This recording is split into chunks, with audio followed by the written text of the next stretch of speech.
Hola a todos, sean bienvenidos a un episodio más de Viaja con Isabela, el podcast. Y el día de hoy les traigo un invitado que me ha ayudado muchísimo en mi lado emprendedora. O sea, yo tengo mi propio negocio en Honduras, yo produzco proteínas vegetales y uno de mis mayores retos siempre ha sido cómo medir mi impacto, porque en el vegetarianismo existen muchos como factores que hacen de que no pueda medirlo de manera constante, porque, o sea, a nivel de personas, una persona puede ser vegetariana hoy, pero mañana no.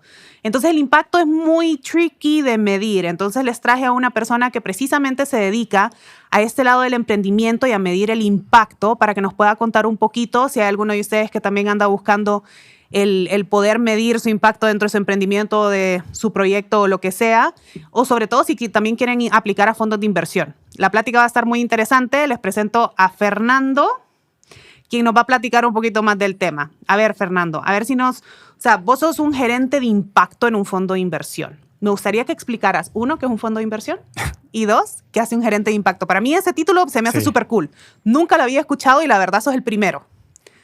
A ver, contanos un poco. Qué honor. Bueno, gracias por la invitación. Estoy muy emocionado de hablar de todo lo que vamos a hablar. A ver, tenés mucha razón. El título, o sea, como tal, gerente de impacto, es muy nuevo y de aquí a hace 10 años, digamos, no existía. Ahora es mucho más común, o sea, hay muchas empresas y fondos y todo lo que querrás que quieren medir su impacto social, ambiental, y como lo decías vos, o sea, y emprendedores, emprendedoras pequeños, hasta los bancos más grandes que te puedas imaginar, todo el mundo se está dando cuenta que es algo que tenemos que hacer si nos importa el lugar en donde estamos viviendo y la gente con la que estamos viviendo.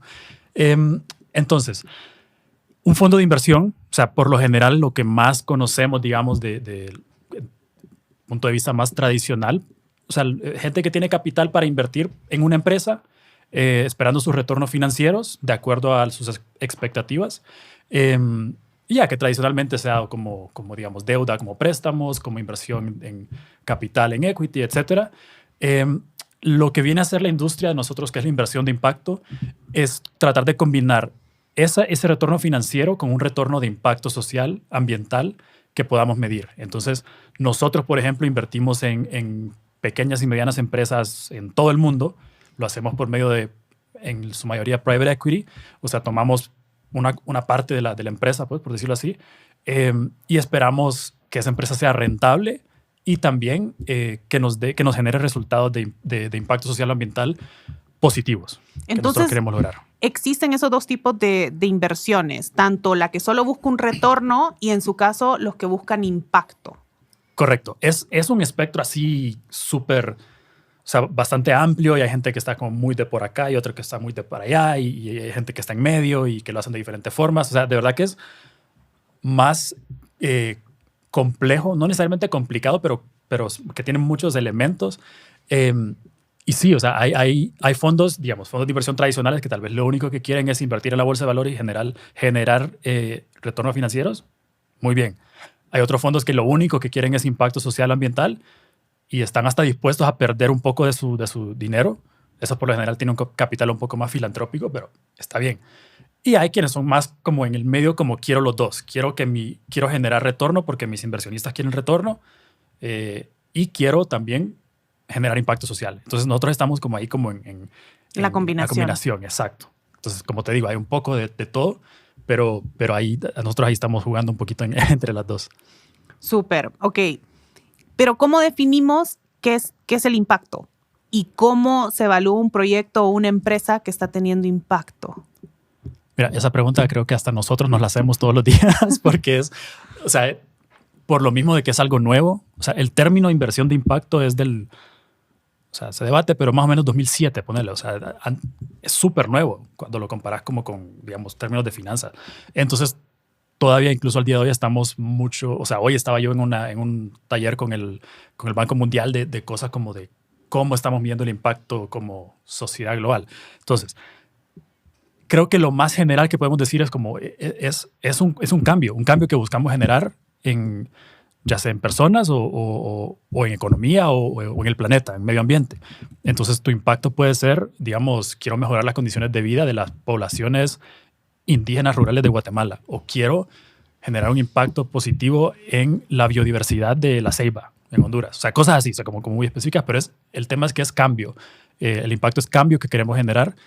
A veces tenemos impacto negativo, es cambio que no queremos generar, pero sucede. Claro. Entonces tenemos que ir empezando a pensar en eso también.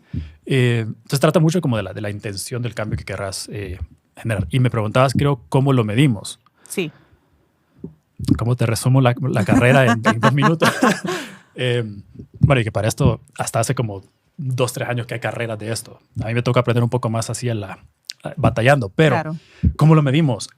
La verdad es que cada fondo y cada organización va a tener un poco de cosas diferentes porque no es como en finanzas que desde hace 100 años tenemos que el return of investment del ROI, el return on equity, bla, bla, bla, que ya existían. Nosotros estamos como día a día tratando de innovar. Entonces, cada fondo va a definir qué es lo que quiere generar. Nosotros, digamos, decimos queremos generar empleo digno con igualdad de género en mercados emergentes.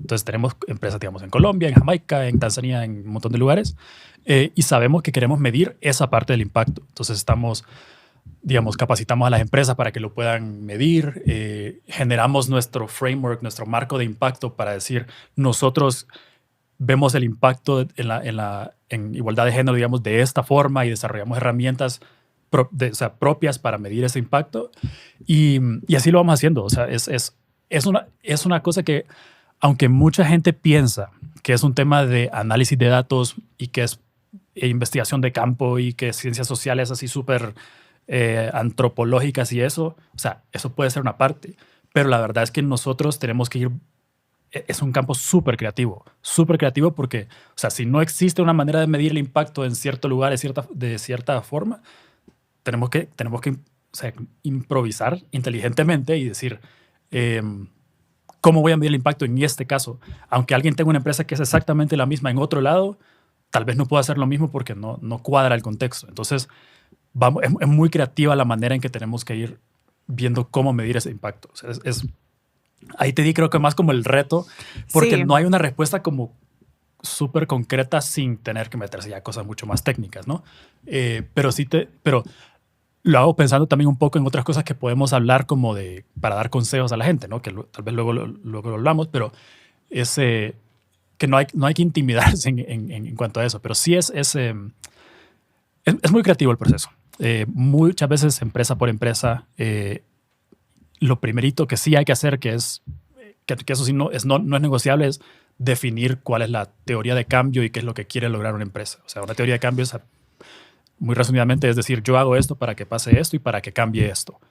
Entonces, es un ejercicio que se puede hacer de una forma muy, muy sencilla, superficial, pero igual te va a generar resultados. Entonces, a partir de ahí ya es otro proceso. Pero difícil de contestar esa pregunta así. Entiendo, porque igual como les comentaba antes, ese era mi reto con mi negocio, porque yo sí paso aplicando como a programas o a becas o pasantías, etcétera, que al final siempre me preguntan cuál es el impacto de tu producto o de tu negocio.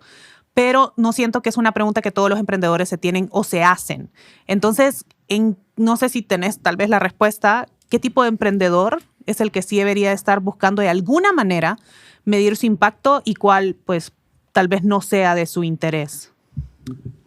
A ver, o sea, en mi respuesta idealista política te tengo que decir, todo el mundo tiene que medir su impacto.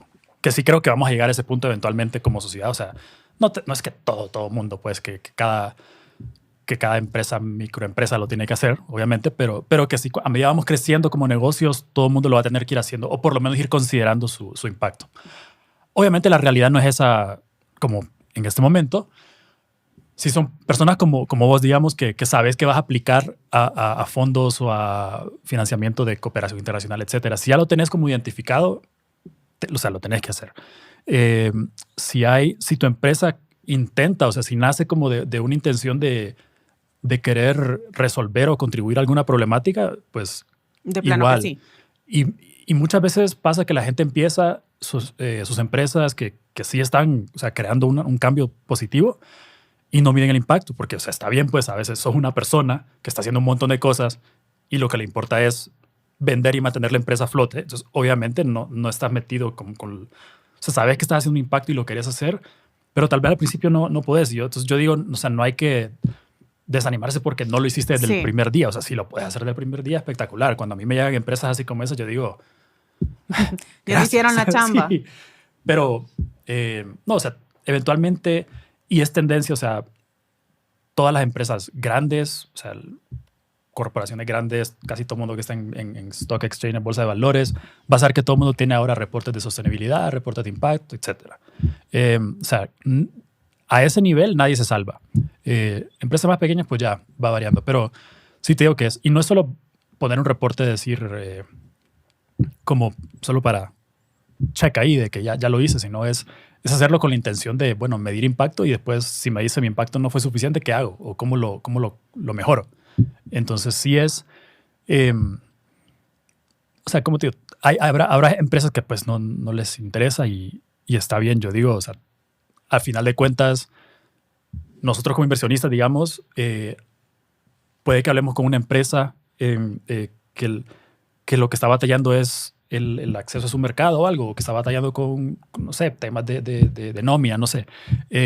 No les voy a ir a pedir, bueno, pero y encima de eso tiene que medir el impacto que igual le va a costar otro montón de pistos, o sea, de dinero. Entonces, ahí balanceamos un poco las expectativas de los inversionistas y eso, pero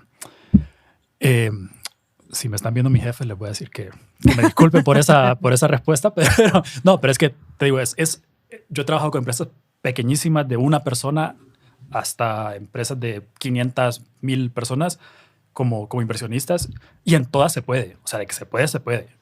Y lo pueden hacer bien, aún sin hacer un montón de recursos. Claro. Es más de identificar cuándo, en qué momento se vuelve prioritario. Entonces, si estoy entendiendo bien, básicamente lo que hace un gerente de impacto es encuentra una empresa, un emprendimiento, un proyecto, etcétera, lo que sea a lo que se dedique el fondo de inversión, evalúa el potencial impacto que puede tener con ese producto o servicio y ahí es donde, no sé si vos recomendás que se invierta o no en ese proyecto, por decirlo así. Sí, por ahí va. Entonces, como te digo, en cada organización va a ser diferente lo que hace la persona, pero en mi caso, sí, nos llega una empresa a un fondo, digamos, que tengamos en Jordania, tenemos uno ahorita. Entonces llega una empresa de ese fondo. Yo lo que hago es como la debida diligencia del fondo. O sea, igual como hacemos debida diligencia financiera, hacemos debida diligencia de impacto. O sea, analizar cuál es el impacto que está teniendo la empresa o cuáles son sus prácticas ambientales, sociales dentro de la empresa. Hacer un análisis de dónde está la empresa y en qué puede mejorar. O sea, si hay áreas de mejora. Y sí, como decís, o sea, de ahí presentarlo para que, en combinación con la parte financiera, o sea, no están separadas, sino que en una sola recomendación al comité de inversión es como, esta es la empresa, este es los estados financieros, este es el análisis financiero, este es el análisis de impacto. Invertamos en esa empresa. Ya después ya es otra decisión, pero sí, por ahí va. Y esa parte es la que es súper interesante porque me toca, digamos, sentarme pues por llamadas o lo que sea, a veces sí puedo ir, pero hablar con las empresas, con los dueños de las empresas y entender de verdad cuál es su visión del impacto que tiene la empresa, social o ambiental. Entonces a veces te cuentan como que sí, que cuando nacieron estaban pensando en resolver una problemática. Otra vez te dice, yo lo que vi fue una oportunidad de mercado y la agarré y ahora quiero inversión de impacto, entonces estoy viendo cuál es mi impacto. O sea, varía. Y ahí viene lo creativo que te mencionaba antes, pero es súper cool porque estás hablando con la gente y o sea, por lo menos de mi posición, tengo que aprender un montón de la empresa y de su contexto, como de las condiciones laborales en Guyana Francesa, cosas así. Entonces, wow. Pero tenés que aprender para poder dar una recomendación que esté, una buena recomendación en cuanto al impacto social ambiental. Ok, para que entendamos un poquito mejor, a ver si nos das un ejemplo de algún proyecto que hayas conocido, con el que has trabajado, que ha tenido un impacto positivo. Sí. Uno que me encanta a mí es una empresa en Guatemala que trabajé con ella hace varios años. Y de casualidad me encontré a una de las que trabajaba aquí en México hace como 2 semanas. Pero son una empresa que nacieron, de hecho, de una ONG. O sea, había una ONG que trabajaba con la gente en el basurero de Ciudad Guatemala. Las condiciones que ya te puedes imaginar, claro, espantosas. Pero empezaron a ver cómo podían darle empleo a las madres de los niños que pasaban en el basurero. O sea, hay gente que vive en el basurero. No es que solo van a traer la basura, sino que ahí viven y o sea, estás ahí con los opilotes y con entre todo o sea, la sociedad y todas las enfermedades y todo lo que eso conlleva estar tan cerca de todo eso. Pero empezaron a ver cómo podrían darles oportunidades. Se cranearon un super programa de capacitación y de una línea de producción hacían como parte eran como bolsas y cosas artesanales y también utilizando materiales que ya estaban en el basurero. Y vos, o sea, los visitabas y hablabas con la gente y o sea, no es solo la historia bonita de eso. O sea, de verdad estaban las mujeres súper agradecidas y no solo agradecidas, empoderadas ellas mismas para decir, esta es mi chamba y me va bien. Y de hecho, si me tratan mal, me voy porque yo puedo hacer lo que yo quiera. O sea, y el objetivo no era solo que quedaran en el trabajo, sino que era que salieran incluso más a buscar empleo más adelante. Entonces, esta empresa la empresa se llama Creamos, que ya es una empresa independiente. Ahí van, o sea, van creciendo. Creamos en Guatemala. Y son súper, o sea, la gente que trabaja ahí, o sea, yo los conozco personalmente y son gente que sí está dedicada a la causa y los esfuerzos que ellos ponen son para de verdad mejorar la situación de estas mujeres y sus familias que viven en el basurero. Entonces, ese para mí es un ejemplo muy claro y que a mí me encanta, o sea, ya, como te digo, porque ellas son personas impresionantes. Y que, o sea, es como es un modelo que existe en muchos lados del mundo también. O sea, es, digamos, trabajar con una población marginalizada o excluida, darles oportunidades laborales de una forma ética y justa. No es decir, les doy trabajo, pero solo les pago la mitad del salario mínimo y trabajan 10 horas al día. No es eso. No. Es trabajo justo, ético y que no termina ahí, sino que algo que me gusta es que el objetivo es que salgan después. O sea, y lo han hecho de una manera en que es entenderlas a ellas. No es, no vienen y dicen, bueno, ustedes están en situación de pobreza y tienen que hacer esto para salir adelante. No, es hablar con ellas y hayan generado eso. Entonces, a mí los amo, Creamos se llama, haciéndoles publicidad. Venden productos en línea a todo Estados Unidos y México. Entonces, sí, son un muy buen ejemplo, donde el impacto es muy claro. Sí, la verdad es que, bueno, en Honduras, en Tegucigalpa principalmente he visto varios intentos de ayudar a las familias pepenadoras. A los pepenadores se le conoce a las personas que viven, comen, duermen, trabajan de la basura. Y no, pues he visto como que se ha tratado, pero no se ha logrado tener este impacto. La verdad que bonito conocer de otros proyectos en la región y que se vea de que en efecto sí se puede. Y a veces siento que ellos están en una situación tan vulnerable y muchos se aprovechan de ellos, pero el escuchar historias de mujeres que están saliendo adelante, que están haciendo sus propios productos y sobre todo, o sea, aquí vemos creo que es un impacto tanto social como en medio ambiente, ¿no? Porque están utilizando materiales que ellas mismas recolectan para los productos que venden. O sea, al final hasta ellas conocen el mismo material. Porque la verdad es que muchos de nosotros pensamos que la basura es basura, pero en realidad la basura es la riqueza de otro, independientemente de cuál sea tu basura. Sí. Ya sea orgánica, inorgánica, ¿qué importa? O sea, hay muchas oportunidades de emprender. Una de ellas a través de la basura. O sea, yo ya lo he pensado también de, ¿qué podría hacer con lo que desechan los demás que nadie le da valor? Pero en realidad es donde nosotros ponemos el foco de qué es lo que sí tiene valor y qué es lo que podemos hacer precisamente para crear, producir, vender y así mejoran la calidad de las familias de este proyecto que me mencionas. La verdad es que está muy bonito. Les voy a dejar en la descripción de abajo el link para que también conozcan de este proyecto y si están interesados en apoyarlos y comprarles, pues ahí bienvenido, porque al final lo que queremos aquí apoyar son las buenas causas. Sí, y fíjate que así rapidito, en Guate también había otro que era con botellas de vidrio. Hay todo un proceso y tipos de vidrio y todo eso que puedes utilizar, pero con desechos de botellas de vidrio hacían vasos así, o sea, súper bonitos y elegantes y se los vendían a todos los restaurantes más fancy de la ciudad y les iba súper bien. O sea, es lo que decís, basura que uno la tira, pero ellos la recogían y la hacían buenísimo. Por eso hay que separar su basura también.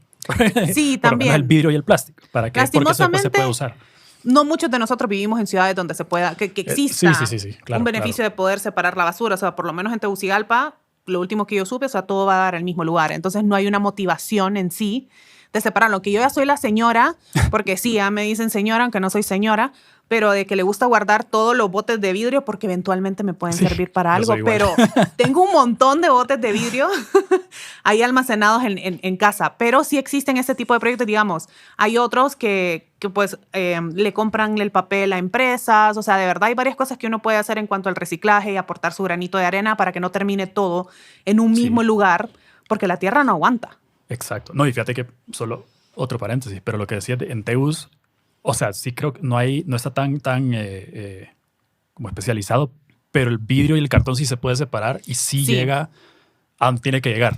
Solo como anuncios parroquiales aquí para que nos escuchen Teus, porque sí, es que estaba escuchando hace poco, estaba escuchándole a un ingeniero hablando y yo ni idea tampoco. O sea, pero sí ayuda, y también ayuda por lo de que la gente que está recogiendo la basura, si sabe que esto es vidrio, pues lo trata con más cuidado y no se corta y eso. Entonces, eso es otra cosa, porque yo estuve cuando... En mi adolescencia hice mucho voluntariado y trabajé muy de cerca con la familia.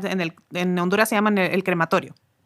Entonces, mucho de eso, o sea, se enfermaban. O sea, bueno, no tanto eran las enfermedades, pero sí la parte en donde se cortaban mucho, ya sea con hierros, con cualquier cosa punzante, y les daba mucho tétano. Entonces, el separar la basura o el por lo menos rotular, aunque también está el reto de que a veces no saben leer, pero sobre todo las personas que están recogiendo la basura, a ellos sí se les puede decir como, mire, esto es cartón, y ellos luego lo venden. Sí. O sea, por lo menos en Tegucigalpa, sí, en la salida a Olancho hay un montón de recicladoras, entonces compran papel, cartón y creo que hierro o metal, por ahí. Sí, vidrio no había escuchado, pero pueda según que yo sí. Que escuché hace poco. Puede que sí, la verdad es que igual, yo tengo mucho tiempo de no apoyar ese tipo de causas. O sea, no es que no los apoye, simplemente ya es que estoy haciendo otras cosas. Y es que si la gente no sabe, no lo va a hacer. Pero sí, esto lo escuché hace 2-3 semanas y separe la basura, nada le cuesta el vidrio, por lo menos. Es cierto, la verdad que sí, hasta inclusive lo inorgánico. Hay muchas, por lo menos ya en Honduras tenemos Compostame, que está en muchas partes de Latinoamérica, en donde ellos van a las casas a recoger los desechos orgánicos, y luego ellos hacen composta y eso ellos lo venden como fertilizante. Entonces, de verdad es que podemos poner nuestro granito de arena sin necesidad de tener una empresa. O sea, lo podemos hacer como individuos y al final, pues, apoyar ese tipo de proyectos que gracias al fondo de inversiones pueden escalar y pues tener un impacto muy pues, positivo en la... Y que alguien se ponga vivo o se ponga viva y haga la empresa y que agarre el vidrio y ya pues esa es su oportunidad de hacer un negocio rentable. Sí. Y a la gente pues, pero como, o sea, es poco a poco y eso implica un montón de cosas de logística y todo, pero es eso, es un negocio, pensar como que es un negocio. Sí, definitivamente, porque una de las cosas que yo siempre le digo a mis estudiantes de emprendimiento es nadie emprende para regalar su trabajo, nadie emprende para regalar su dinero. Todo tiene que ser rentable o que tenga un retorno de la inversión o por lo menos que cubra con los costos. Porque si nosotros estamos pagando porque un producto esté en el mercado, es un hobby caro. Eso es lo que es. No es un negocio, es un hobby que nos está costando muy caro. Sí, claro. Que a mí eso fue lo que al inicio... me estaba pasando con varias cosas que yo estaba haciendo. No estaba midiendo bien qué tanto cuáles eran mis costos verdaderos, porque no estaba ni siquiera agregando. Como estaba produciendo desde la sala de la casa de mis papás, decía, entonces no tengo que agregar renta. Pero el no tener esa visión de cobrar cosas, o sea, cobrar los costos que eventualmente puedo llegar a tener es lo que me frenaba de crecer, porque obviamente no estaba incluido en el precio. Lo que hice al final fue, si alquilase la casa, medí como el espacio donde yo estaba produciendo y le puse un valor simbólico. Lo mismo pasa con la electricidad, el agua, etcétera. Solo porque alguien más lo está pagando no quiere decir que no le estemos pagando. Sí, pero eventualmente, si no agregas esos costos de entrada, no vas a poder escalar tu negocio o tu producto. O sea, eso, paréntesis, para que sepan todos los emprendedores que nos están escuchando allá afuera, porque sí, eso fue un gran error que cometí. Inclusive ahorita, como está la inflación, ya es momento yo ya tengo que aumentar los precios y me la estoy como viendo hacia allá, pero ya le estoy perdiendo mi negocio, por ejemplo. Pero bueno, regresando al tema, porque nos estamos desviando un poquito, que la plática está muy buena. Es fácil desviarse con ese tema. No, pero es que sí, la verdad es que en este tema del emprendimiento hay muchísimo de qué hablar. Hay muchas personas allá afuera que quieren emprender, que no saben cómo. Tuve un momento en donde me dediqué mucho al mundo del emprendimiento, enseñar a emprender, sobre todo a mujeres que tuviesen pues, las ganas. Y siento que usualmente la primera traba, uno, es no creer en nosotros mismos. Dos, que pensamos que no tenemos la capacidad de hacerlo. O sea, ¿qué puedo vender yo? ¿Qué es lo que puedo hacer? Y en realidad usualmente la respuesta está en aquella pregunta que usualmente la gente siempre te hace. ¿Cuál es esa receta? qué rico te queda eso. Oíme, vos que sos bueno en finanzas, ¿será que me puedes ayudar en tal cosa? Vos que sos bueno en marketing, en redes sociales, es ahí donde hay que capitalizarse. No necesariamente siento yo que es aquellas cosas de que fuimos a la universidad a estudiar o en lo que siempre hemos trabajado, sino en aquello en donde tenemos más información y usualmente eso viene por la pasión que sentimos por un tema. Entonces, digamos, yo en las redes sociales, ahora es a lo que me dedico, yo no estudié, o sea, no existe una universidad de las redes sociales. Vos y yo tenemos la misma carrera, somos internacionalistas de profesión, de formación, pero bueno, vos te estás dedicando a eso, yo ya no. Bueno, de alguna manera te seguís involucrando. Yo ya no, pero me estoy dedicando a las redes sociales porque en algún momentito me picó el gusano de la curiosidad y me volví buena y aquí estoy. Entonces, a los que se están haciendo esa pregunta y nos están escuchando de, pucha, quiero emprender, pero ¿cómo empiezo? Háganse esa pregunta. Inclusive pregúntenle a sus conocidos, pregunten en las redes sociales. Cuando ustedes me ven, ¿qué es lo que piensan? O sea, ¿qué es lo que piensan que yo sé más? Y por ahí pueden arrancar. Solo hay consejito. Pero bueno, regresando un poquito a las inversiones de impacto, ¿qué negocios son los que consideras que pueden ser más conscientes y qué cambios se pueden hacer a través de los negocios? O sea, me imagino que vos ves una cantidad de negocios en las que estás evaluando, pero creo que estoy haciendo la pregunta muy, muy amplia. Pero vamos a cambiarlo un poquito, porque he escuchado de que trabajas en distintas partes del mundo. ¿Cómo se mira el impacto en África? ¿Cómo se mira el impacto en Latinoamérica? Mira, por lo general, o sea, los conceptos creo fundamentales son lo mismo, o sea, son lo mismo, muy parecidos, pero ya cuando los adaptas a la realidad de cada país es diferente. Pero por lo general, todos queremos, o sea, sea en África, sea en América Latina, sea en Asia, queremos si tenemos empleo, queremos empleo digno. Si no tenemos empleo, pues queremos empleo. O sea, cierto. Son cosas fundamentales. Ya después entras, digamos, a, ok, ¿cuál es la ley laboral de cada lugar para decir cómo se debe tratar a los empleados? Entonces, pero fundamentalmente yo creo que sí buscamos, o sea, lo mismo. El error, y que es una cosa que pasa mucho, es asumir precisamente que puedo medirlo de la misma forma en Tegucigalpa que en Dar es Salaam, en Tanzania. O sea, y el ejemplo que le doy a mucha gente siempre es, yo trabajé mucho tiempo en Guate. Estaba trabajando con 2 empresas al mismo tiempo, que el objetivo de impacto era igual, empoderamiento de la mujer en áreas rurales indígenas de Guatemala. Era una fábrica como de productos más de alimentos, otra era más artesanal, y estaban a 100 kilómetros de distancia, separados por 100 kilómetros nada más. Y estábamos trabajando al mismo tiempo, o sea, separados pues, pero al mismo tiempo.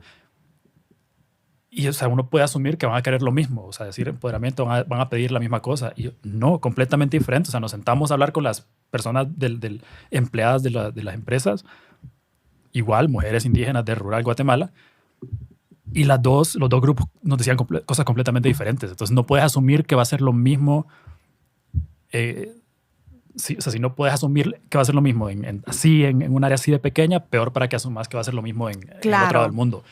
O sea, conceptos muy similares, o sea, libertad económica, libertad de, o sea, autonomía en general, cosas así, pero tiene sus variantes en cada comunidad. Entonces, creo que es importante ver el contexto en el que se está desarrollando una idea y también, o sea, es como pensar en la pobreza. La pobreza se mira distinta en África, en Latinoamérica y en Asia, siento yo. Y también cada país tiene sus niveles de pobreza que también se miran distintos. Entonces aquí es muy, o sea, siento que es necesario como emprendedores a veces eso se nos va, porque estamos tan enfocados en cómo hay que la producción, que necesita hacer dinero, etcétera, pero no damos ese paso hacia atrás para entender el contexto en el que estamos, en dónde estamos ejecutando nuestro negocio, las necesidades que tiene nuestra comunidad. Y veo ese error comúnmente en donde nos lanzamos a emprender porque pensamos que ese producto o servicio va a dar, sin antes haberle preguntado a esa comunidad como, ¿verdaderamente eso es lo que necesitas? ¿Verdaderamente eso es cómo lo necesitas? Porque a veces nosotros tiramos un producto y más bien causamos otro problema por no haber preguntado si verdaderamente esta es una solución a un problema que ellos tienen. Y a veces también lanzamos el producto simplemente porque queremos capitalizarnos. Eso es válido.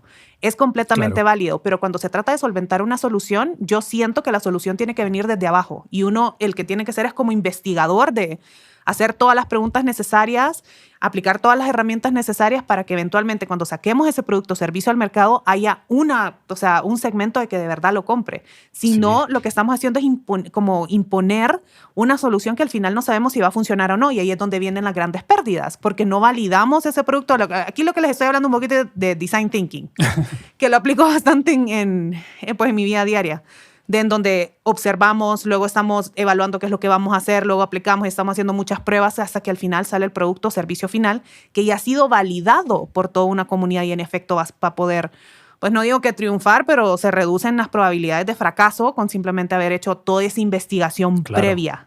Claro. Ahora, Y nosotros, pues, o sea, algo que también es muy importante para nosotros o sea, somos un fondo internacional y, o sea, basado en Estados Unidos, pero invertimos en todo el mundo. Y tenemos que ser muy conscientes de eso. Yo siempre trato de hacerlo, como dijiste, o sea, tiene que venir desde abajo, hay que hablar con la gente, entenderlos de verdad, porque de ahí entras en otro tema que ahora le dicen hasta como un colonialismo filantrópico o colonialismo de impacto, porque estamos diciendo nosotros como países, o sea, digo nosotros, yo soy hondureño, pero nosotros como en fondo de Estados Unidos, yendo a los países en desarrollo a decirles cómo se tienen Sí. cómo tenemos que resolver sus problemas de impacto sin conocerlo, solo porque lo mandaron a decir desde Washington, ponele. Entonces, eso es terrible. Y aparte, ya si me meto a eso, ya ahí sí pongo hasta a pelear con la gente, pero es que ya está, o sea, ¿cómo vamos a ir a decirle a lugares que tienen que cambiar su manera de ser para no. resolver los problemas que nosotros mismos causamos? O sea, que este país mismo causa. Ya, Sí. ahí lo dejo. La verdad es que eso es un tema muy amplio, muy interesante, porque aquí es donde entramos ya un parte de activismo Sí, y sí, de sí, que sí, sí. queremos cambiar cómo está nuestra realidad y la verdad es que son cosas muy, muy necesarias.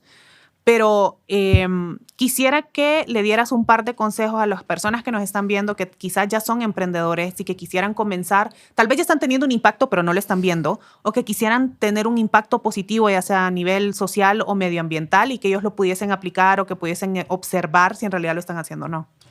Mira, para estas etapas, como decís que es ya un poco, o sea, que vas empezando, es precisamente lo que acabas de decir ahorita. Yo trabajaba pues como voluntario, pero hacía mentorías para una aceleradora de Colombia, América Latina, gente que iba empezando también. Y mi primera pregunta siempre en temas de impacto es, ¿ya hablaste con la gente que querés ayudar, que querés beneficiar o que querés que sean tus clientes? ¿Ya conoces qué es lo que cuál es su necesidad verdadera? O sea, como el ejemplo que te daba de las señoras en Guatemala, o sea, si le hubiera preguntado a una, me hubiera dicho que lo que quiere como impacto es en su situación laboral mayor pago. Pero la otra lo que nos dijo fue, quiero horas más flexibles porque tenemos hijos. O sea, va cambiando. Entonces, lo primerísimo y lo esencial y otro así no negociable cuando vas empezando y no solo cuando vas empezando, o sea, cada año hacete la pregunta. ¿Qué quiere la gente a la que quiero ayudar? O sea, ¿de verdad los estoy escuchando o solo, o solo estoy haciendo porque yo creo que va a funcionar? Y si te fijas, es lo mismo que decir un estudio de mercado. O sea, muchas de las cosas de medición de impacto son bien parecidas como a marketing y como investigar tu mercado y todo eso. Y de eso se trata. O sea, si es un consejo es o sea, eso, asegúrate de que de lo que estás, o sea, de que lo que estás resolviendo, lo que estás proponiendo, ya lo validaste con las personas a las que quieres ayudar. Y no asumir nada. O sea, no asumir que solo porque a mí me pasó, le está pasando a todo el país o que va a funcionar igual en otro país. O sea, eso también creo que da lugar a muchos errores. Pero con que te pongas a pensar ya en la otra persona ya es un gran avance, un gran inicio. Bueno, aquí un tremendo consejo entonces para todos aquellos emprendedores que quisieran, o sea, creo que todos deberíamos de tener esa visión, de tener algún impacto de algún tipo, siempre que sea positivo. Tal vez encontrar la manera de mitigar los impactos negativos porque siempre También. se van a dar. Sí. Solo es como estar muy atentos al momento en donde se empieza a presentar uno y empezar a buscar como maneras de mitigarlo. Porque, o no sé si quieres dar algún par de consejos de cómo, o sea, de cuando alguien detecta un impacto negativo, ¿qué es lo que puede hacer? como decís, todas las actividades de un negocio van a tener impactos positivos y negativos. O sea, es inevitable. O sea, si te vas a decir como, si estoy importando cosas desde China, eso es un gasto, eso es un impacto ambiental bastante pesado. O sea, obviamente no te voy a decir que si estás empezando tu emprendimiento, busques cómo deja de importar. O sea, Sí, no, tampoco. No se trata de eso, sino que, o sea, poco a poco, creo que eso es más a medida vas creciendo, identificar si tienes alternativas. Una cosa muy importante es que solo el hecho de identificar tu impacto negativo ya es bastante importante. O sea, es un paso bastante importante. Y nos pasa con muchas empresas que dicen, sabemos que estamos haciendo esto mal, o no que lo estamos haciendo mal, sino que sabemos que nuestra actividad va a tener un impacto negativo. Ahorita no podemos hacer nada, pero de aquí a 5 años nuestro plan es hacer esto. Y obviamente su impacto positivo es mayor al negativo y por eso podemos invertir. Pero sí, o sea, solo el hecho de saber y decir, estamos conscientes y queremos hacer algo al respecto, cuando llegue ese momento, pues ya y es bastante importante. Entonces hay que pensar, o sea, así como estás pensando qué es lo que voy a hacer bien, qué es lo que va, no es que lo haces mal, sino que inevitablemente puede tener un impacto negativo. Ahora, vamos a dar un giro en nuestra plática, porque este trabajo, bueno, no creo que no fue este trabajo, me contaste la historia ahora que salimos antes de grabar este podcast, pero tenés un interés bastante particular que a mí me llamó la atención, que siendo viajera, o sea, nunca le había puesto en mente de que no sé si llamarlo hobby o interés o como sea que le podamos llamar. Lo voy a monetizar, entonces ya no sé por qué. Uno, te ha ayudado a conocer personas de muchísimas partes del mundo. 2, te ha ayudado también a probar distintas bebidas de todas partes del mundo. Y cuando viajas, también te da esa oportunidad de poder ir a un lugar local y que te abran las puertas solo porque estás metido como en este mundo. A ver si nos platicamos. Yo no quiero decir el qué es, pero ya te dejo a vos el micrófono para que nos contés este interés tan particular que tenés. Pues sí, todo lo que decís y me pongo bien contento cuando pienso en todas esas cosas. Pero es la coctelería, los bares de cócteles, los speakeasies, todo eso. Que sí, que como que de casualidad desarrollé el interés y así como decía, he estado viajando, me toca mucho viajar por mi trabajo y estoy, o sea, llego a lugares la última vez en Istambul y llegas a un bar y todo el mundo como, sí, ya te estábamos esperando y que hablemos y tal, y súper emocionante la cosa y nació, pues empezó como aquí en Ciudad de México, la verdad fue que nació el interés y por medio de los amigos de los bares de México que conocían los bares de Ámsterdam y los bares de tal y tal y tal, así he logrado ir armando mis viajes. Siempre que tengo una noche libre o algo ahí, me voy a conocer y a conocer más. O sea, siempre tengo que hacer la nota de que no es que voy a beber por beber, es a beber porque querés aprender más de los tragos y de la historia de los bares y todo eso. Entonces, súper interesante. Sí, salimos antes de grabar este episodio y justo nos pasó eso. O sea, no solo, o sea, sí pasamos un buen rato y bebimos y probamos todas las bebidas que habían en 2 bares particulares, que ya les vamos a mostrar los tragos que trajimos de esos 2 bares. Pero fue más interesante como todo lo que sucedía alrededor, o sea, hablar del trago en sí, cómo lo hicieron. Probamos uno en uno de los bares que se llama Handshake. A mí me llamó mucho la atención porque el vaso era chiquito como, no sé, esto tal vez como un vaso de whisky y tenía un pedazo de hielo, pero era como cuadrado y que era de la misma altura del vaso. Y encima este tenía matcha, tenía otros alcoholes. Yo no me acuerdo muy bien, pero lo que a mí me llamó la atención es que arriba del hielo tenía chocolate blanco en polvo. Entonces, cada vez que uno tomaba el sorbo, como estaba a la misma altura del vaso, mis labios pegaban con el chocolate blanco. Entonces, obligatoriamente probaba la combinación del matcha, que en realidad ni siquiera se miraba matcha. Matcha es té verde.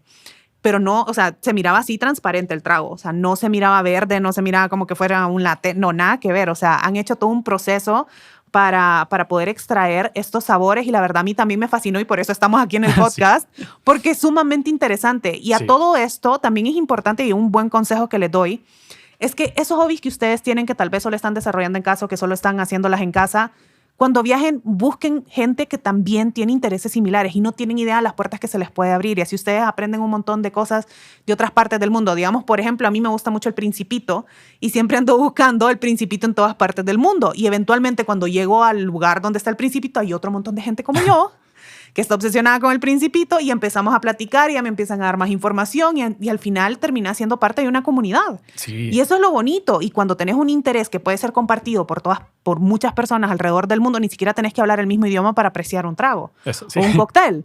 Entonces, en este momento nos vamos a ir a preparar, vamos a servir los tragos que les queremos mostrar para que entiendan un poquitito de lo que estamos hablando, y ya les vamos a seguir hablando sobre estos dos lugares que conocimos y a los que me llevó Fernando. Bueno, ya estamos de regreso, aunque para ustedes solo fue como un segundo, pero aquí les tenemos varios cócteles que Fernando nos trajo el día de hoy para que nos contes un poquito de cada uno y pues contarnos de dónde vienen también. Perfecto. Bueno, ¿te parece si te cuento un poquito del bar y de cada uno de los cócteles? Bueno, por favor. Bijou es un bar bastante nuevo aquí en Ciudad de México. Tienen unos 2-3 meses. Gente linda, espectacular. Unos bartenders de lo mejor que hay. Gente que cuando entraste te trata con un amor espectacular. O sea, por eso me gusta ir. Y aparte tiene unos cócteles buenísimos. Bijou queda dentro de la Escuela Culinaria de México, si no me equivoco así se llama. O sea, subís a un restaurante y luego te van dando la historia y luego llegas a una puerta atrás del bar que tiene la historia del Bijou. El Bijou es un trago clásico, un cóctel clásico de 1890. Tanto que he escuchado la historia, eso ya me lo sé. Y entonces el bar está inspirado en eso. Entonces entras, es todo un tema de alrededor del bijou. Bijou significa joya. Entonces, joya, diamante en francés. Entonces el bar es como speakeasy, muy, muy tranquilo, muy así como acogedor. Los speakeasy eran los bares de 1920, cuando había prohibición del alcohol en Estados Unidos y todo tenía que ser así bajo secreto. Entonces tiene ese concepto. Y bueno, el menú lo probaste, tienen tragos clásicos, o sea, tragos de la casa como estos dos, pero también si necesitas como un poquito de ayuda o creatividad, o andas creativo, te da un cubo de Rubik y puedes ir moviendo las piezas para armar tu propio trago. Entonces dices como, quiero mezcal, quiero picante, quiero burbujas, y ahí se lo das a alguno de los bartenders y te van a hacer un trago buenísimo. Y nunca me han decepcionado, es súper creativo y nunca es el mismo trago 2 veces. Entonces, ese Bijou, estos 2 tragos que tenemos acá, gracias a Dani y a Alan que nos prepararon. Gracias, Dani y Alan. Sí, los conociste a los 2. Sí, tan lindo. A ver, este es un Banana Republic. Es súper interesante porque tiene... con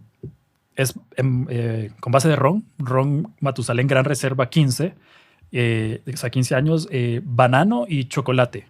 Entonces, algo que hablábamos creo antes, como los cócteles en estos bares que son más elaborados, ¿no? O sea, obviamente esto no parece chocolate, no parece... banano no. O plátano, como le dicen aquí en la ciudad.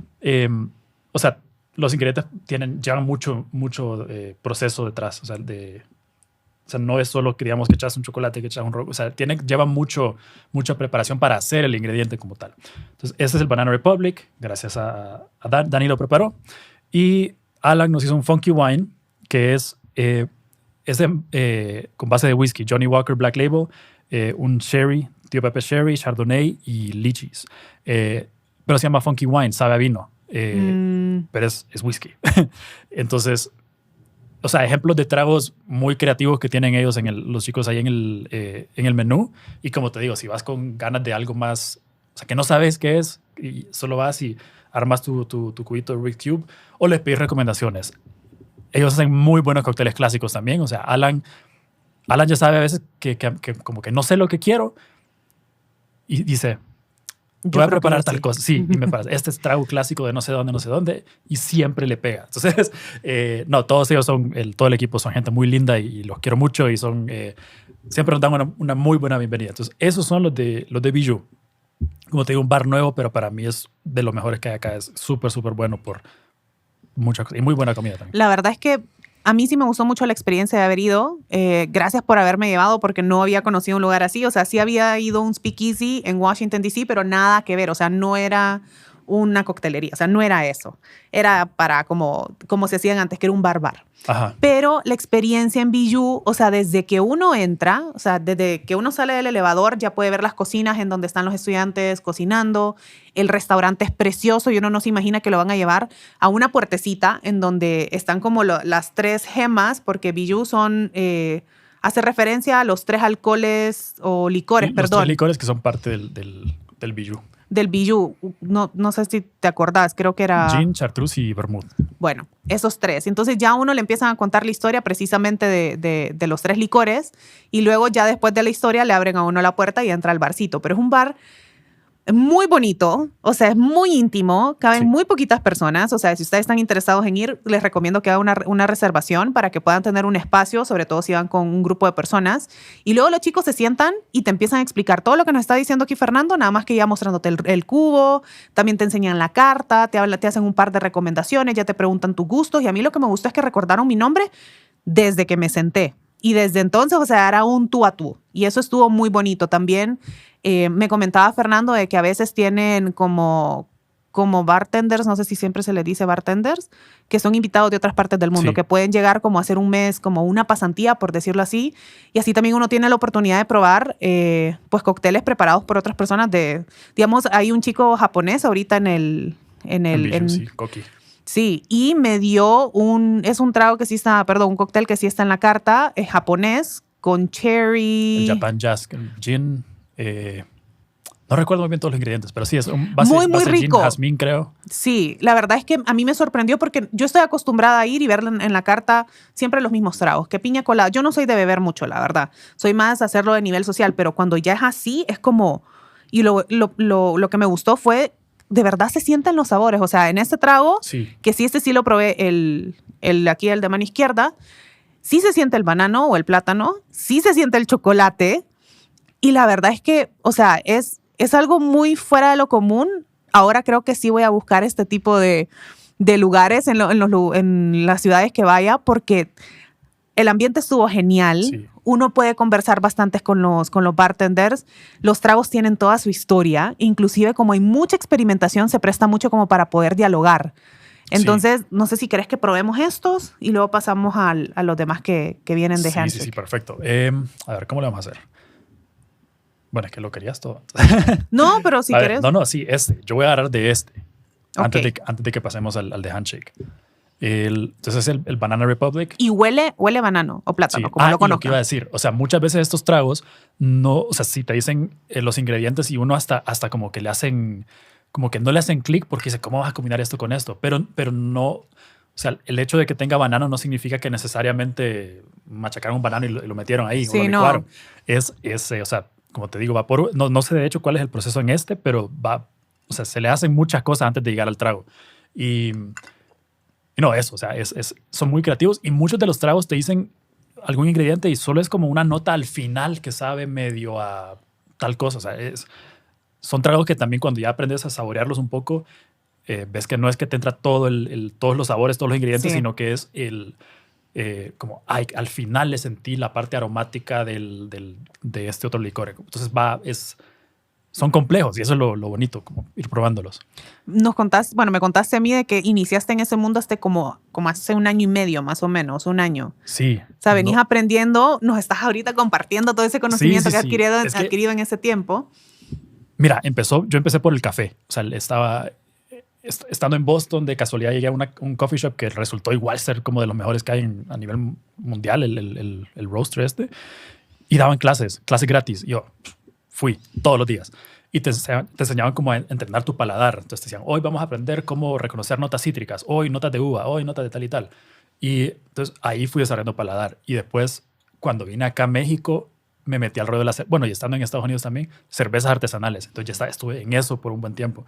Y ahora como fui a Handshake un día y creo ahí empecé y ahora estoy en cócteles, que eso es lo que hago, cócteles. Entonces, no, y se te nota la diferencia cuando comenzás a hablar de coctelería. O sea, como ¡puf! Te iluminas.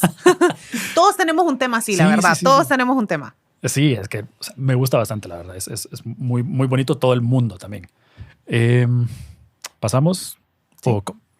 Vos me vas dirigiendo. Entonces, este es el Funky Wine, que es el que te decía que es Johnny Walker, sherry, chardonnay y lichis. Entonces, este sí voy a agarrar yo un poquito también. Sí.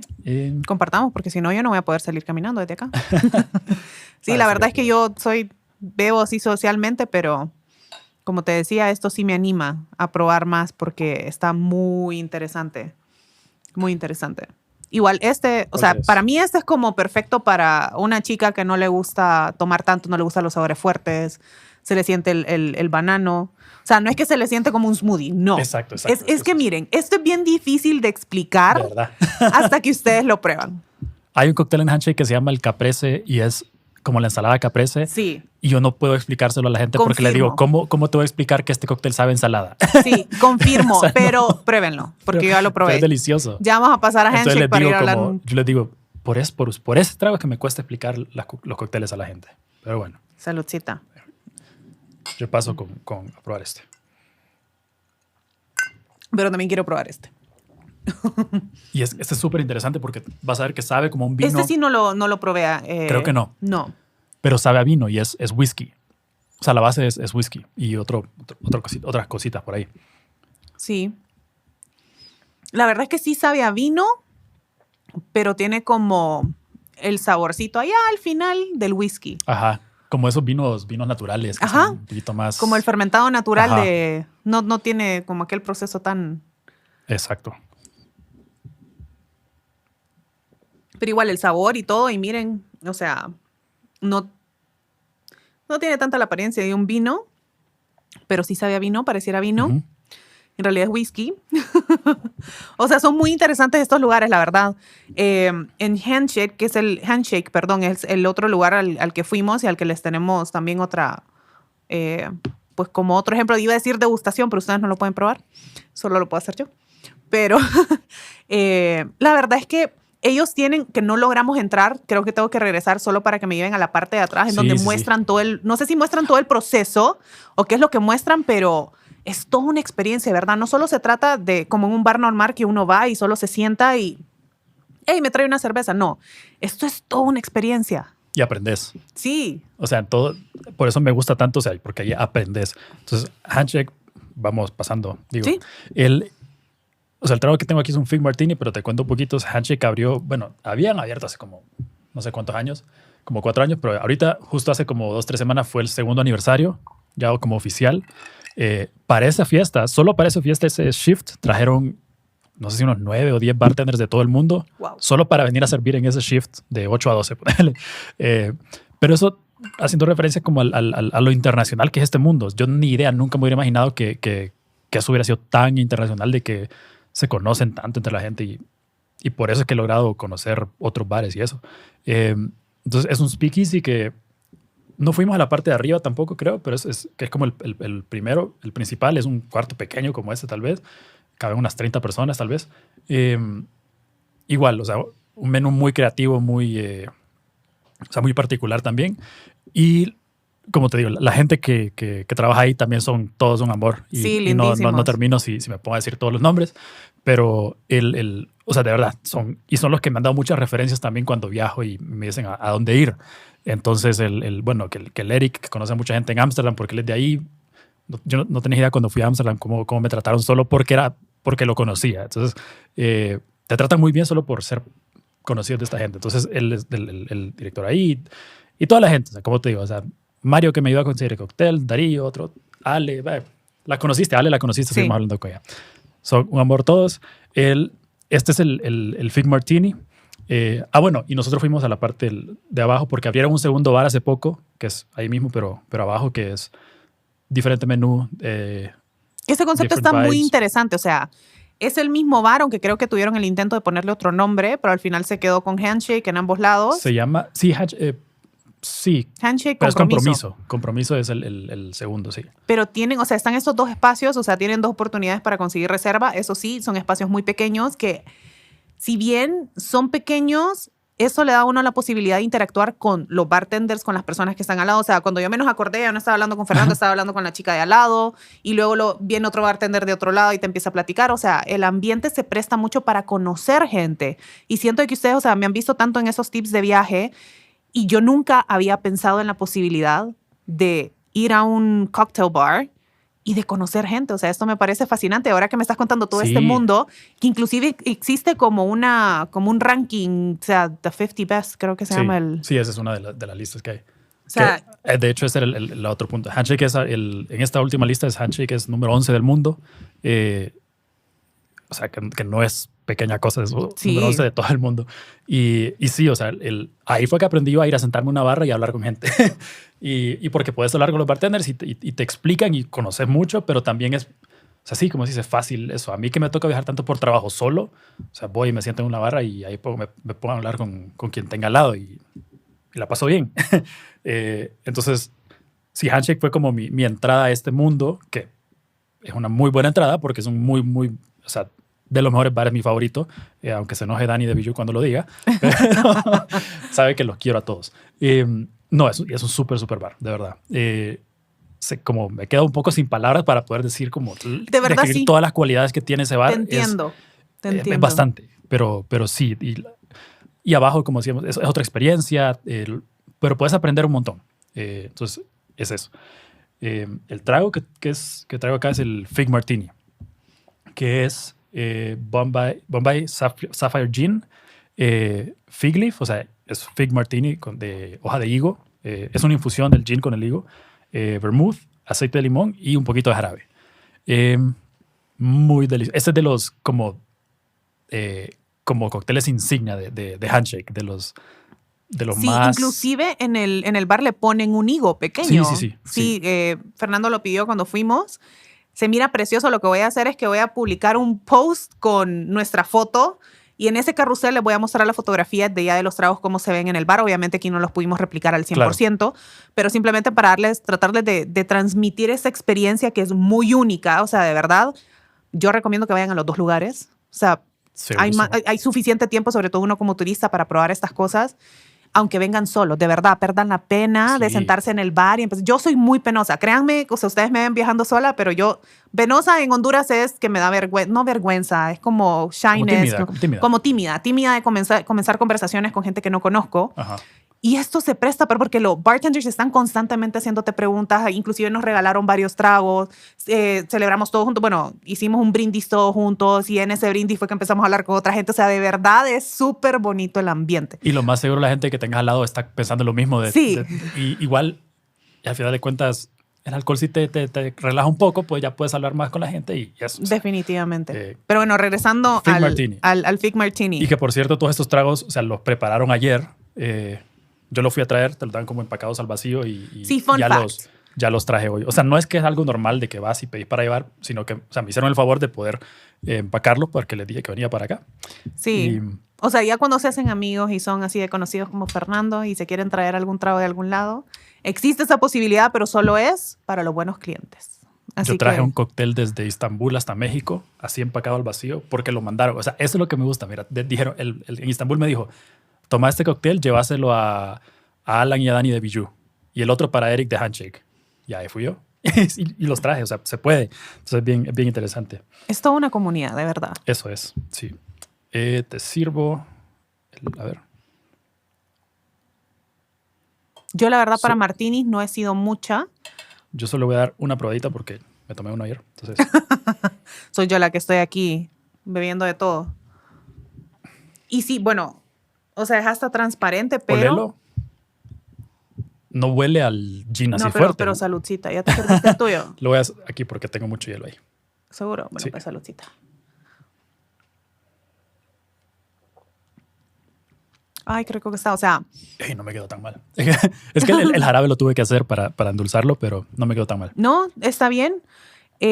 Justo en Handshake fue que probamos el Caprice o el Caprese, que... Sí, de verdad sabe ensalada. Yo no sé cómo explicarles cómo un trago puede saber a una ensalada, pero existe. Sí. O sea, y no, o sea, al inicio fue como, ¿por qué quiero beberme una ensalada en trago? Pero bueno, si no le gustan mucho los vegetales, aquí es una opción. No, mentira, estoy bromeando. Sí. La verdad es que sí, me gustó muchísimo. Simplemente es porque en mi cerebro hizo como, ¿qué está pasando? Ajá. Esto es comida, pero no es una comida. Pizza con un caprese y sí, listo. No lo es. Y de verdad sí han sabido cómo extraer los sabores de las frutas, de los vegetales, de lo que sea que utilizan y lo saben transmitir en esto. O sea, inclusive creo que ese trago se ve así. Sí. Pero cuando uno lo prueba, ¿Es una ensalada caprese? Yo probé un trago de una chica que ella era de Canadá y estaba haciendo un guest aquí en Handshake. Y no me acuerdo todos los ingredientes, pero decía frijoles y chile. Y yo, lo mismo, como, ¿what? Obviamente, como decimos, no es que meten la lata de frijoles, sino que los frijoles también es una infusión con algo. Y Sí. no sé, no me acuerdo cuál era el proceso ahí, pero es eso. O sea, que no hay que tenerle miedo a los ingredientes que estén en el... A menos que tengas una alergia, pero sí, pero no... O sea, que no te dé miedo. O sea, el caprese creo que dice tomate en alguno, o el Mexicali dice tomate. Y no, tomate, albahaca y no sé qué más. Es un trago, o sea, así, un poquito más como sí, o sea, verde. Tampoco es que se va a ver como un smoothie, no crean en eso. O sea, literal se va a ver como esto. O sea, un Sí. trago transparente, o sea, un cóctel, perdón. Un cóctel tal cual, simplemente el sabor a uno lo hace como... Sí, no, y atrás, o sea, es... los dos, Bijou y Handshake, tienen atrás laboratorios, o sea, y son lugares casi igual de grandes que el bar, donde tienen, o sea, todas las refris, toda la maquinaria. O sea, hay unas cosas que son unos procesos o sea, procesos de destilados que ellos hacen, o procesos de fermentación ahí mismo, otros que es como no sé cómo le dicen, pero es como por rotación, y por todo ese proceso sacan otros ingredientes. O sea, es todo un laboratorio para hacer los ingredientes y luego hacer el trago. O sea, no es que solo está la barra y que ahí mismo te arman todo. O sea, lleva mucho más. O sea, atrás lo que ves en la barra es las botellas, casi que decoración. En muchos casos, lo que te van a servir se preparó en laboratorio. Y en la mayoría de estos bares así que son como más fuertes. Bueno, ahora ya saben, les acabo de dar una idea de qué es lo que pueden hacer en otros países mientras viajan para conocer personas. Siempre consuman esto con responsabilidad. Tampoco se trata de ir a beber porque siento que también se presta mucho para mezclar tipos de licores. Eso hay que tener cuidado, sí, sí. Y bueno, yo que casi no bebo, ya siento el efecto en mi cuerpo. Pero bueno, los quiero invitar a que visiten tanto Bijou como Handshake. La verdad es que pueden visitar ambos. Los dos ofrecen una experiencia completamente distinta. Igual sus menús, o sea, no venden la coctelería tradicional. O sea, pueden encontrar una piña colada, pero se lo garantizo que no es la piña colada que ustedes conocen. Sí. Entonces, denle chance a los ingredientes que ustedes digan como, qué raro, porque un cóctel va a tener tomate. Denle chance, pruébenlo, vayan con una mente abierta y compartan, lleven a sus amigos y también compartanlo en las redes sociales, porque a mí me encantó, por eso es que estoy hablando de esto en el podcast, porque ahora sí lo voy a hacer. O sea, sí. No sé si existe en Honduras, me voy a dar la tarea de buscar. No sé. Yo no he encontrado. No se me ocurre uno, pero yo tampoco salgo. No te sabría decir. Y si no, pues aquí hay una idea de negocio para algún hondureño que me esté viendo. Y bueno. Solo díganle que los mandó Fernando y háganme el favor. Y sí, también si van a Bijou o Handshake, díganle que vieron este podcast en Viaja con Isabela y Fernando haciendo toda la promoción. Sí quisiera saber qué es la moneda. Esto fue para la fiesta de segundo aniversario de Handshake hace 2-3 semanas. A ver si lo le vas para mostrarlo en la cámara. Es o sea, ese día estaban haciendo, como era tan grande el evento y tan, o sea, creo que no estaban no estaban cobrando, sino que estaban con tokens. Entonces, token, un trago. Oh. Entonces ibas y estaba bien cool porque en cada barra habían 3 bartenders internacionales y cada uno estaba preparando 2 o 3 tragos de su bar de Suecia, Estados Unidos, Argentina, una chica de Australia. Entonces cada quien estaba preparando sus cosas especiales para ese día. Entonces me sobraron 3. O sea que... Y ya no los puedes canjear, ¿verdad? Porque ya se fueron. Pues esperemos que sí algún día, ¿verdad? Pues la verdad, a ver si me lo prestas. Está bien cool. Sí, no, uno es para el recuerdo, uno es del recuerdo de la fiesta. Claro, es que nuevamente, o sea, es la experiencia que brinda un negocio y de verdad para mí eso de verdad vale el esfuerzo de buscar el tiempo, hacer el tiempo, mejor dicho, como turista o si ustedes viven en la Ciudad de México, de ir a lugares así, o sea, y uno de ellos está dentro de una escuela gastronómica, entonces son personas que están aprendiendo tanto de la comida, también probamos comida y estaba muy buena, probamos la pizza en Bijou. Y el otro de Handshake, nuevamente son experiencias completamente distintas, vayan a ambos. Les dicen que vieron a Fernando en el podcast de Viaja con Isabela. Y no sé si, Fernando, querés invitarlos a algo o si quieren que te sigan en tus redes sociales. Fernando, estoy convenciendo a Fernando que se lance en el mundo de las redes sociales y que comparta más sobre esto para que ustedes puedan ver dónde probar más cócteles, en qué países, dónde están ubicados, a cuál debemos de conocer, cuál sí, cuál no. Entonces te dejo. Sí, bueno... Primeramente, si están en México, o sea, Handshake Bijou, por favor, dense una vuelta y no se van a arrepentir. Busquen ahí reservaciones si pueden, porque por el tema de que sí pasan muy ocupados, especialmente Handshake. Y no, o sea, de verdad que cuando viajen, o sea, busquen ahí esa lista, digamos, de 50 Best es buena referencia para poder encontrar lugares, o sea, buenos lugares, y tiene muchas, o sea, muchas recomendaciones. O sea, o sea, cuando vayan a algún lugar, al mismo bartender, pregúntele, bueno, ¿qué otro me recomendás? ¿A dónde ir? Y yo así he viajado. O sea, yo te digo, viajo y la primera vez, o sea, cuando fui a Ámsterdam, Eric me dio una lista de la gente que eran amigos de él. Fui y una bienvenida increíble. Y, o sea, me trataron como que si hubiera estado ahí toda la vida. Me caí en uno de esos bares por accidente. Por accidente, me esguincé el tobillo y el brother me llevó al hospital. O sea, y una cosa, una hospitalidad que va más allá de cualquier cualquier obligación que tuviera. Entonces, y así me ha tocado en todos lados. Entonces, la invitación es como, es ir, perder la pena, como decís, ir a sentarte en una barra solo no tiene nada de malo. Es más, o sea, es bien bonito estar solo y solo estar hablando con la gente. Es lindo. Y claro, ya me está convenciendo de empezar a promocionar un poquito más y darle más darle más a las redes sociales. Entonces, para que me sigan en mi cuenta de Flights and Cocktails, porque así se va a llamar. ¡Ay, me encanta! Le cambié el nombre. Le acabo de cambiar el nombre. Le acabo de cambiar el nombre ahorita. Flights and Cocktails, o sea, vuelos y cócteles, porque me estaba dando cuenta que todos estos viajes de trabajo que tengo en todo el mundo, tengo mínimo 50 bares en los que he hecho esto, o sea, ya tengo todo eso y entonces lo quiero compartir porque eso, mucha gente sale de viaje, no sabe dónde ir, entonces ahí voy a ir experimentando un poco. Ténganme paciencia, pero ya voy a ir poniendo como combinaciones de guías de qué hacer en la ciudad turísticamente y también bares pues que a mí me gustaron. Entonces, Flights and Cocktails, ahí los espero. Igual voy a dejar el link en la cajita de descripción. También recuerden que a mí me pueden encontrar como Viaja con Isabela en Instagram, TikTok, YouTube y Facebook. Y si a ustedes les interesa crear el contenido que ustedes están viendo en mis redes sociales, recuerden que tengo una comunidad en donde yo misma les enseño cómo crear ese tipo de contenido. La verdad, las redes sociales son gratis y créanme que el crear contenido y tener una comunidad abre muchísimas puertas. Yo se lo digo a todo mundo, y, o sea, me los quiero traer to the dark side. Porque de verdad sí tiene lo suyo. Al final, para mí, las redes sociales han sido como mi hustle, mi side gig, que al final, cuando no hay empleo, está esta otra cosa. Y ahora es que me estoy dedicando completamente a las redes sociales. Pero bueno, ya me estoy yendo a otro... Son los tragos, ustedes, lo siento. Es que ya estamos más relajados. Sí, ya estamos más relajados, ya estamos ya al final de... Volvamos a hacer la primera parte. Pero bueno, ya más bien tenemos que cerrar. Muchísimas gracias por haber estado en este episodio. Recuerden de darle like, de suscribirse al canal y de compartir este episodio. Nos ayuda muchísimo. Si hay algo que en este episodio que ustedes consideren que algún amigo tenga que ver, por favor no duden en compartirle este video. Entonces, muchísimas gracias y nos vemos en un próximo episodio.